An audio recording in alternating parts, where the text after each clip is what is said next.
율법과 복음의 관계를 여러분 이해하시는 것은 여러분 평생에 오늘 말씀을 이해하시면 절대 흔들리지 않아요.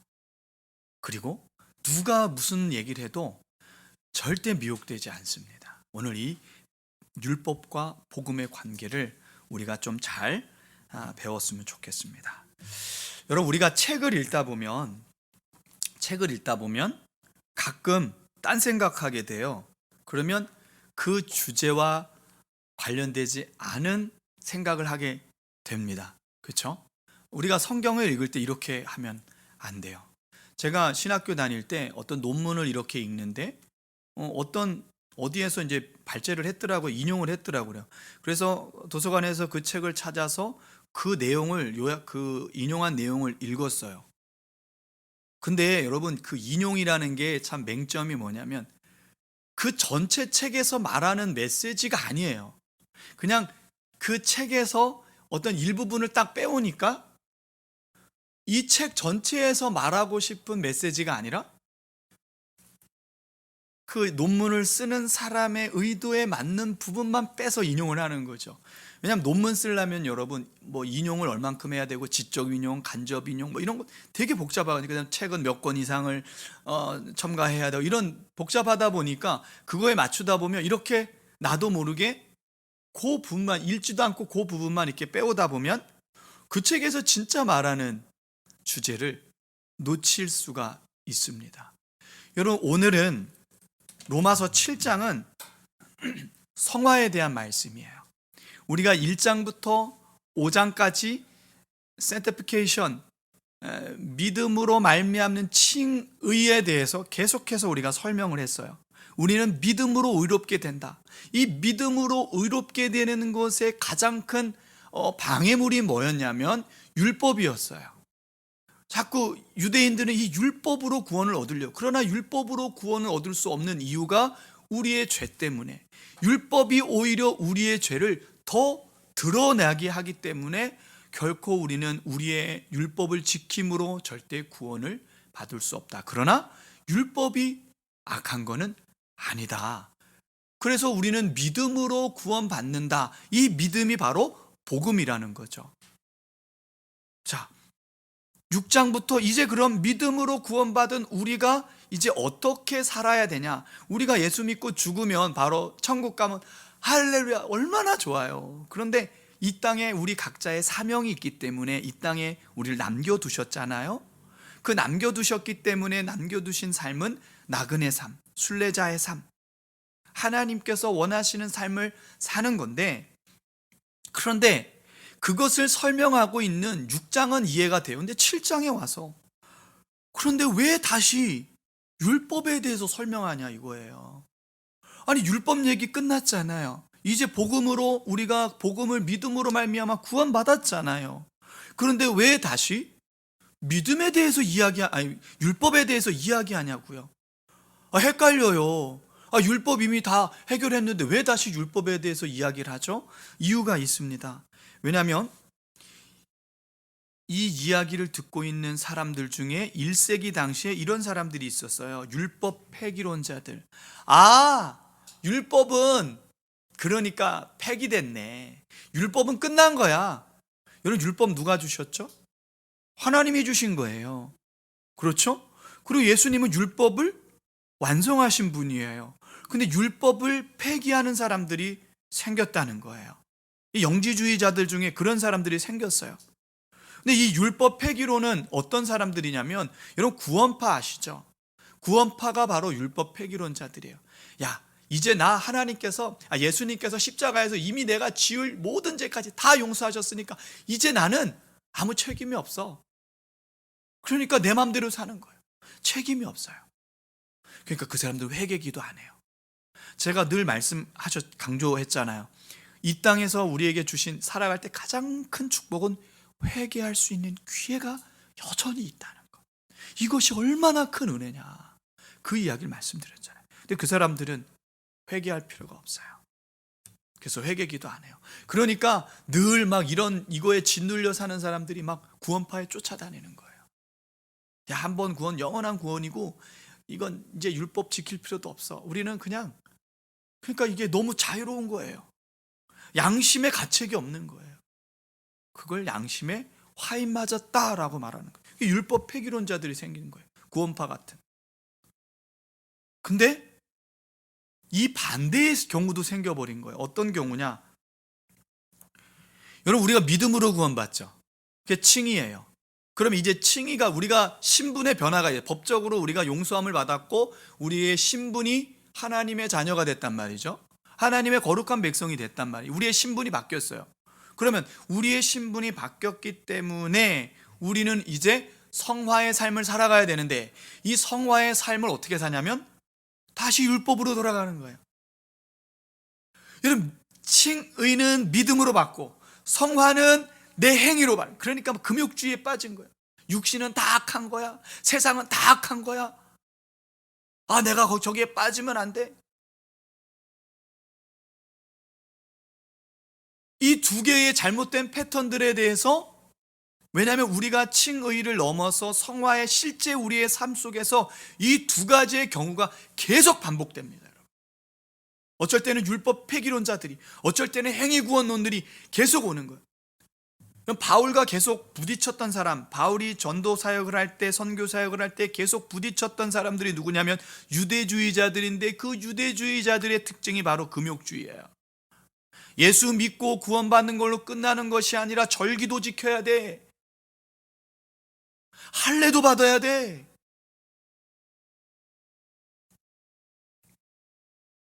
이 두 가지 경우를 여러분 기억하셔야 돼요. 율법 폐기론자들과 다시 믿음으로 성화되는 것이 아니라 자신의 행위로 성화를 하려는 이 금욕주의. 이 두 개는요, 여러분 어떤 신앙생활을 하든지 어디에서 하든지 늘 이것들의 미혹들이 있다는 거예요. 그래서 바울은 율법과 복음이 어떤 관계인지 아주 바르게 설명하고 있어요. 그 첫 번째, 오늘 본문을 통해서 알 수 있는 첫 번째는 뭐냐면 율법과 우리의 관계를 먼저 설명합니다. 1절부터 3절까지 말씀인데, 우리 율법과 우리의 관계 읽어볼게요. 시작. 율법과 우리의 관계. 자, 로마서 7장 1절부터 3절 우리 함께 읽겠습니다. 시작. 형제들아, 내가 법하는 자들에게 말하노니 너희는 그 법이 사람이 살 동안만 그를 주관하는 줄 알지 못하느냐. 남편이 있는 여인이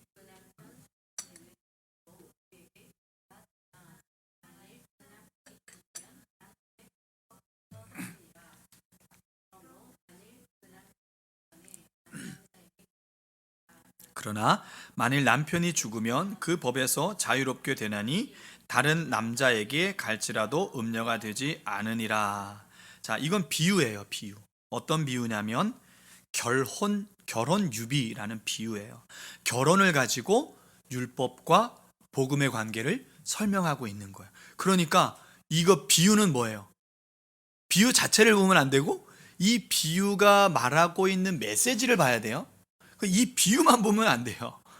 그러니까 이걸 가지고 결혼의 문제를 막 얘기하면 안 돼요. 이거는 율법과 복음을 설명하기 위한 비유입니다. 여기서 이제 빠져나와서 한번 볼게요. 율법이 죽었단 말이죠. 부부가 결혼을 했는데 남편에게, 고대 사회가 그렇잖아요. 요즘은 안 그렇지만 남편에게 매여 있단 말이에요. 어떻게 보면 남편의 재산의 일부예요. 남편에게 매여 있단 말이에요. 그래서 자유가 없단 말이죠. 그런데 남편이 죽었어요. 사별한 거예요. 그러면 이제는 그 남편의 억압에서, 구속에서 자유로워진 거예요. 그래서 그 당시는 유대인들 사회에서 여자들은 뭐 이렇게 그 돈을 벌고 막 이런 경제 활동을 못 한단 말이죠. 그럼 이 사람들은 어떻게 굶어 죽어야 돼요. 방법이 없잖아요. 결국 또 전쟁에서 남편들이 많이 죽기도 하고, 그러니까 결국은 또 다른 재혼을 하게 돼요. 그런데 그것이 결코 음란이나 음녀가 아니다라는 설명을 하는 건데, 이 설명을 무엇을 빗대어서 하냐면 바로 율법에 대해서 설명하는 거예요. 전에 너희는 율법의 구속을 받았다는 거예요. 율법의 구속에 있었기 때문에 율법 아래에서 그 억압에서 짓눌려 살았단 말이죠. 그런데 예수 그리스도의 십자가와 부활이라는 그 복음으로 예수님께서 직접 당신의 몸으로 율법이 요구하는, 로마서 8장이나 갈라디아서 가면 율법이 요구한대요. 누구를? 예수 그리스도를. 죄의 삭은 사망이니까 율법이 이 죄의 값을 요구하는데, 그 값을 누가 지불하셨냐면 예수님이 친히 당신의 몸으로 지불하신 거예요. 여러분 카드 결제되면 누구 거예요? 그 제품이 내 거예요. 소유권이 내 거란 말이죠. 이걸 이해하셔야 돼요. 그래서 예수님께서 율법의 요구에 대로 자신을 죽이신 거예요. 그래서 이제 율법은 죽은 거예요. 그리고 이제 새롭고 산 길을 열어주셨는데, 그게 복음이라는 거예요. 그 복음으로 우리가 하나님의 자녀가 되었다는 거예요. 그러니까 우리는 더 이상 율법 아래 있지 않다는 것을 설명하고 있는 거예요. 율법은 죽었어요. 이제 더 이상 우리는 율법으로 구원받고 율법으로 뭐 어떻게, 율법이 하는 기능이 뭐예요? 얼마나 짓눌립니까? 너 그거밖에 안 돼? 너 이렇게 해야지, 저렇게 해야지. 못 살겠어. 그런데 그리스도의 몸으로 그 율법의 요구를 들어주신 거예요. 그래서 이제 우리는 십자가와 부활이라는 복음으로 구원받은 하나님의 자녀가 됐다. 그러니까 이제는 율법과 사별한 거예요. 더 이상 율법은 우리에게 영향을 줄 수가 없는 거예요. 우리가 율법으로 구원받는 것이 아니기 때문에.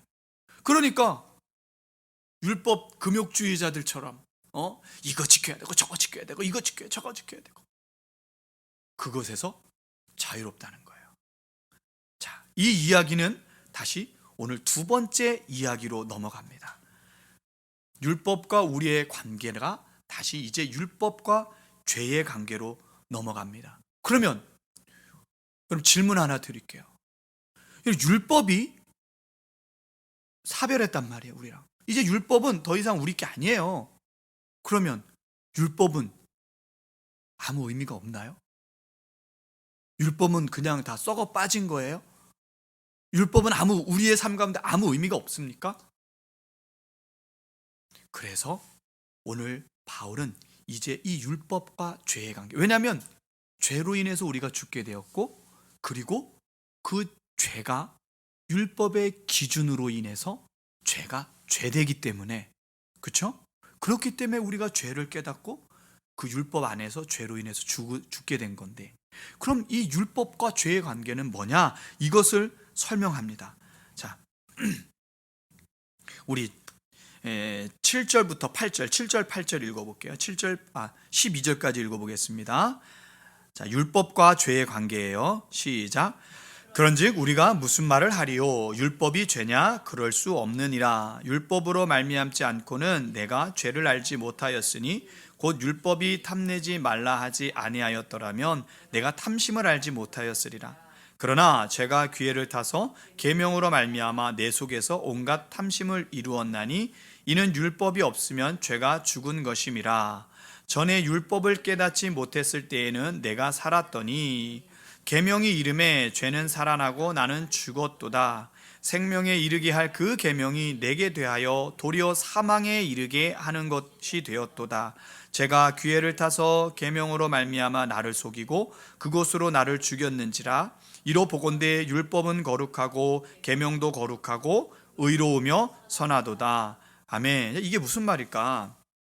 자, 그러면 계속해서 디아트립의 수사학을 계속 얘기하잖아요. 그럴 수 없다는 거죠. 자, 율법이 죄인가? 아니라는 거예요. 오늘 뭐라고 설명합니까? 그럴 수 없느니라. 그럴 수 없느니라. 죄가 아니라는 거예요. 율법이 죄가 아니라는 거죠. 자, 이것을 어떻게 설명해야 되냐? 우리 창세기 3장의 저주를 좀 생각해 보셔야 돼요. 자, 선악과는 하나님의 말씀이에요. 자, 이거 먹으면 너는 죽어. 이거는 율법의 순기능입니다. 그렇죠?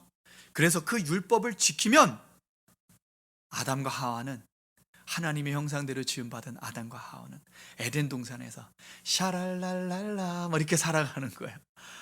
행복하게 사는 거예요. 그 수많은 창조 세계 가운데, 너는 코끼리구나, 너는 과일나무구나, 고마워, 너무나 행복한 삶, 하나님께서 계획하신 삶을 사는 거죠.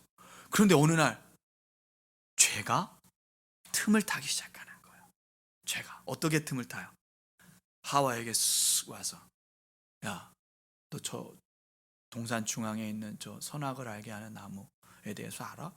저거 먹으면 엄청 좋아. 뭐가 좋은데? 아, 저거 먹으면 네가 눈이 밝아져. 눈이 밝아지면 어떻게 되는데? You will feel like God. 네가 하나님처럼 돼. 이 이야기는 뭐야? 하나님과 너와 동등하게 돼. 이게 죄가 틈 타는 거야. 틈을 타니까 어떤 일이 일어나요? 하와가 율법을 지켜야지. 율법의 순기능이 뭐예요? 율법을 지킴으로 말미암아 하나님의 영광에 이르는 것인데, 죄가 틈을 타니까 어떻게 돼요? 하나님과 같이 된다고 3장 4절 5절에 보면 갑자기 그가 어테이션합니다. 하나님에게 어테이션하는 게 아니라 선악을 알게 하는 나무에 어테이션하는, 주목하는 거예요. 주목해봤더니 그 전에 아무 관심이 없던 그 나무가 먹음직스러워요. 탐스러워요. 마음에서부터 그 동기가 일어나기 시작해요. 그러면 이제 어떻게 돼요?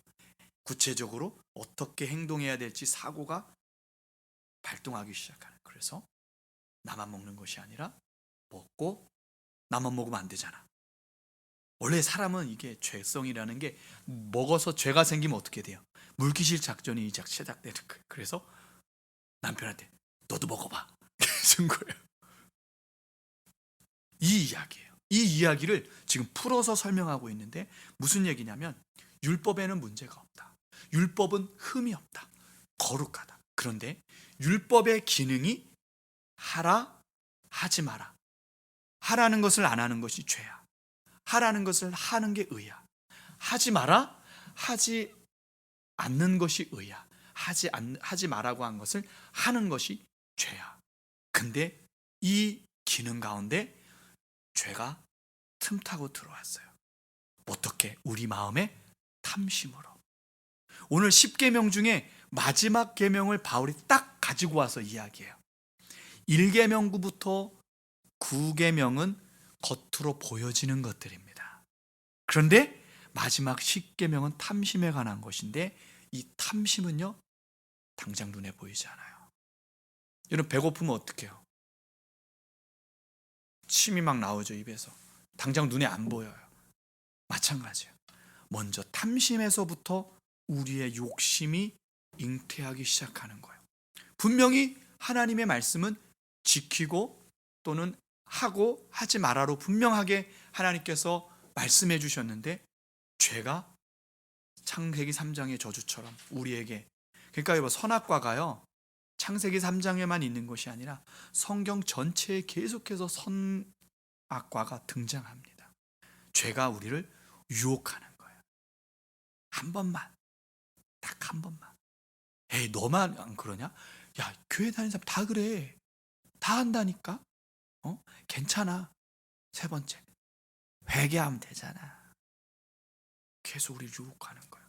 그래서 율법의 문제가 아니라 죄가 율법으로 유혹을 해서, 죄가 유혹을 해서 율법의 순기능이 아닌 율법의 역기능으로 만들어 버렸다는 거예요.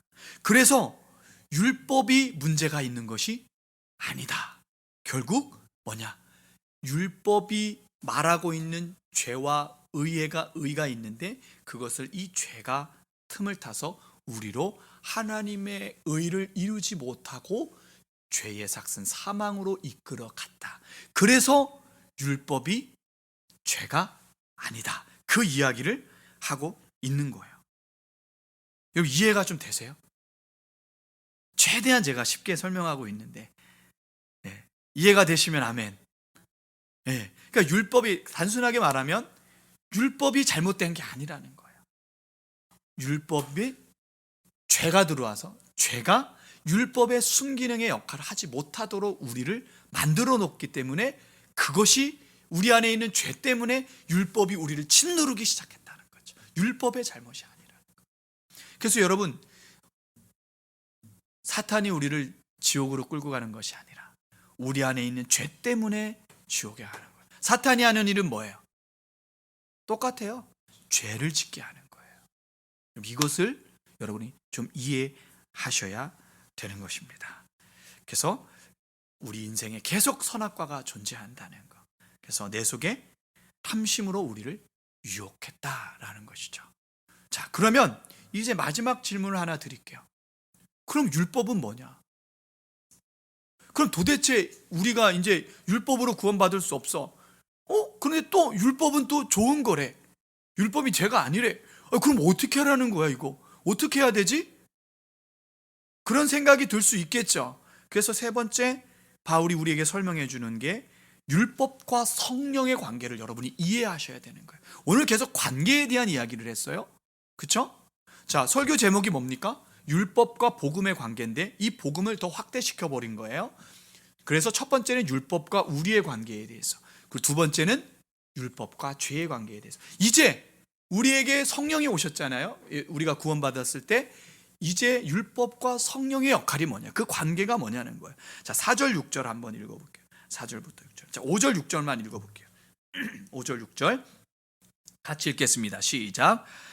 우리가 육신에 있을 때에는 율법으로 말미암아 죄의 정욕이 우리 지체 중에 역사하여 우리로 사망을 위하여 열매 맺게 하였더니 이제는 우리가 얽매였던 것에 대하여 죽었으므로 율법에서 벗어났으니 이러므로 우리가 영의 새로운 것으로 섬길 것이요 율법 조문에 묵은 것으로 아니할지니라. 아멘. 자, 이 이야기가 뭘까요? 여러분, 사랑하면 어떻게 돼요? 결혼하죠. 결혼하면 어떻게 돼요? 그 사랑의 결실을 맺는 거예요. 뭘 맺죠? 자녀를 낳는 거예요. 그래서 자녀는 사랑의 열매예요. 그것을 설명하고 있어요. 육신이라는 말이 나옵니다. 육신은 뭐냐면 율법으로 말미암은 죄의 정욕으로 우리가 사망을 낳게 됐고 사망의 열매를 맺게 됐고, 이제 우리가 영의 새로운 것으로 섬길 것이요, 영의 새로운 것으로 섬긴다는 얘기는 이제 사망이 아니라 영원한 생명의 열매를 맺는다는 거예요. 그런데 여기에서 율법의 기능이 뭐냐라는 거죠. 여러분, 먼저 우리가 이해해야 될 것이 육신이라는 단어입니다. 여러분, 육신이라는 단어가 무슨 뜻인지 아십니까? 한번 읽어볼까요? 시작. 어렵죠? 네. 사르크스라는 말이에요. 이 헬라어인데 사르크스라는 말은 뭐냐면 육신이라는 말인데, 여러분 헬라어에는 이 육신이라는 말이 여러 개 있어요. 카르디아라는 말도 있고 뭐 사르크스라는 말도 있고 뭐 이런 여러 가지가 말이 있는데, 여기서 말하는 사르크스는 무슨 말이냐면 영과 반대되는 말이에요. 퓨뉴마와 반대되는 개념이에요. 그래서 여기서 말하는 육신은 우리의 몸을 말하는 거 아니에요. 우리의 바디를 얘기하는 것이 아니라 우리 내면 안에 있는 죄의 정욕을 말하는 거예요. 이해가 되세요? 자, 우리 안에 있는 정욕을 이야기하는 겁니다.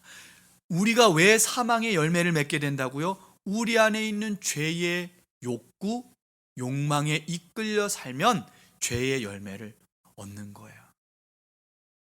여러분, 여러분이 PC방을 하루도 빠지지 않고 매일 간다고 생각해 보세요. 그럼 어떤 열매가 날까요? 게임 중독의 열매를 맺는 거예요. 근데 여러분이 매일 말씀을 보고 기도하고 막 성경을 공부하고 어떻게 하나님과 더 가까워질까 막 매일 애쓰고 노력해요. 그럼 여러분은 어떤 열매를 맺습니까? 정결해지고 성결해지고 거룩해지는 열매를 맺는 거예요.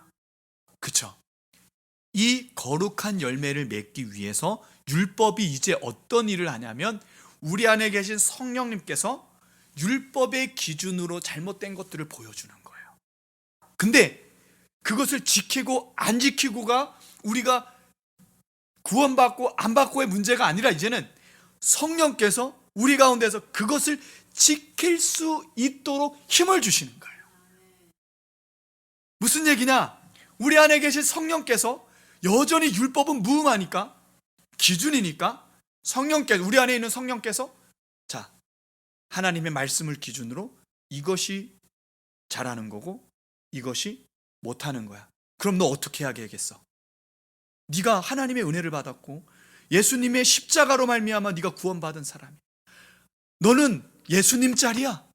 네 가치는 예수님 짤이야. 세상에서 죄 짓는 대로 그냥 너를 막 내어 맡기는 그런 존재가 아니야. 너는 보석 중에 보석이야.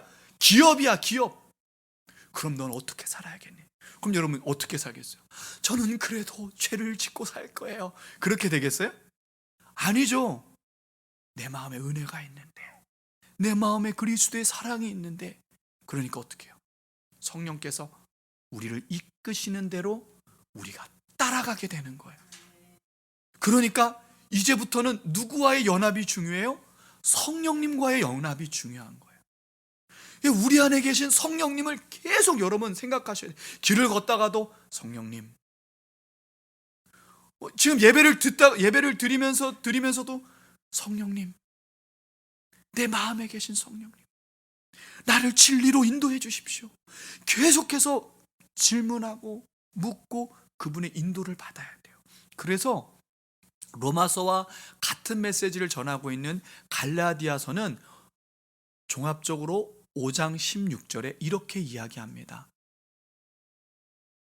하나님은 너희는 성령을 따라 행하라. 그리하면 육체의 욕심을 이루지 아니하리로다. 여기서 육체가 쌀았어요. 우리 안에 있는 죄의 열매가 사망시켜버리고 의의 열매를 탄생하는 방법은 뭐냐면 우리 안에 있는 성령을 따라가는 거예요. 성령께서 무엇을 가르쳐 주십니까? 우리가 어떻게 구원받았는지, 그리고 우리가 어떻게 살아야 되는지 하나님의 말씀으로 우리를 이끌어 가시는 거예요. 여러분, 성령의 역사는 신비적인 것도 있고 은사도 있고 다양한 역사가 일어납니다. 그런데 가장 중요한 건 우리를 당신의 말씀으로 이끌어 가시는 거예요. 그래서 내 안에서 말씀이 이렇게 날아가는 거예요.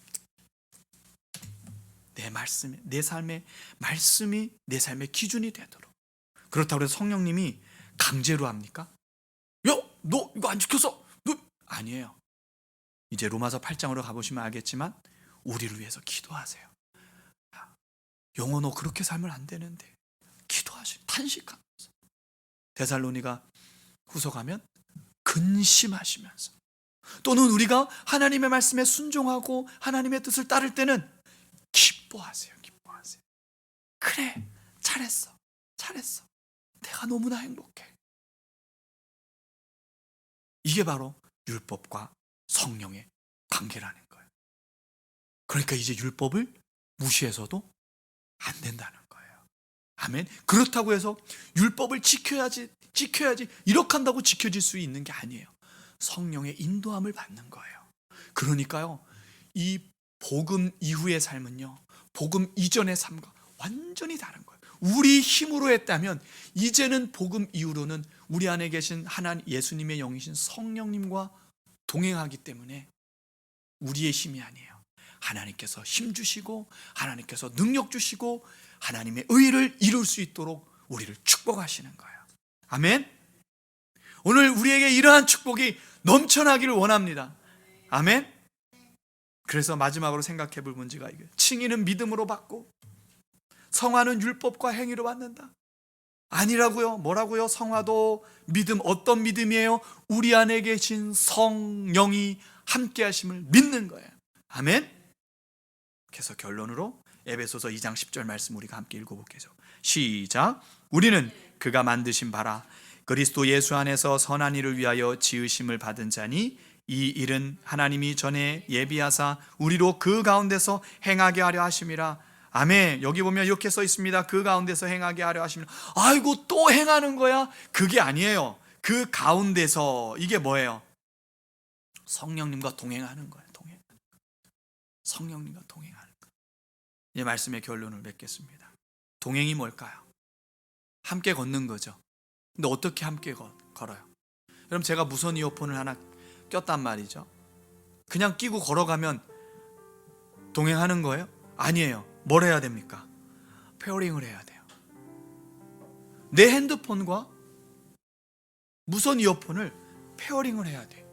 그래야지 무선 핸드폰에서 들리는 음악이라든지 말씀이라든지 이런 것이 내 귀에 진동하기 시작하는 거예요.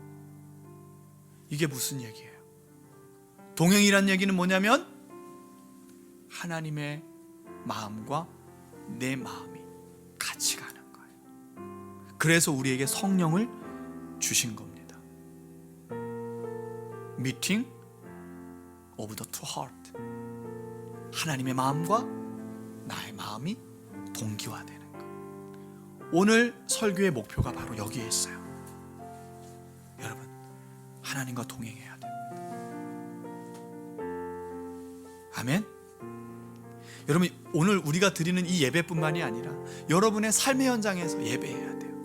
아멘. 우리 이 찬양을 고백하면서 하나님 앞에 우리 결단하는 시간을 좀 갖도록 하겠습니다.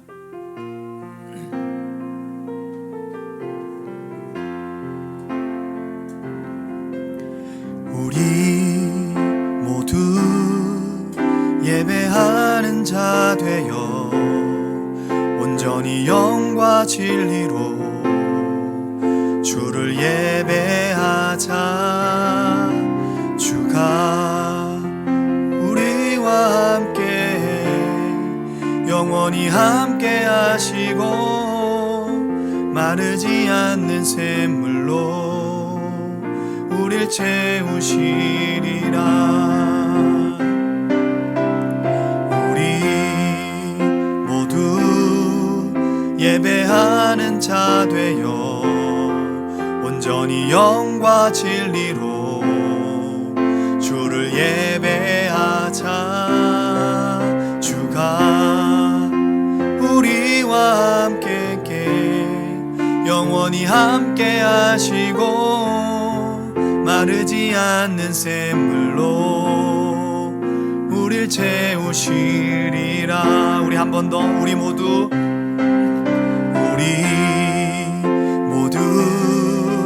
예배하는 자 되어 온전히 영과 진리로 주를 예배하자.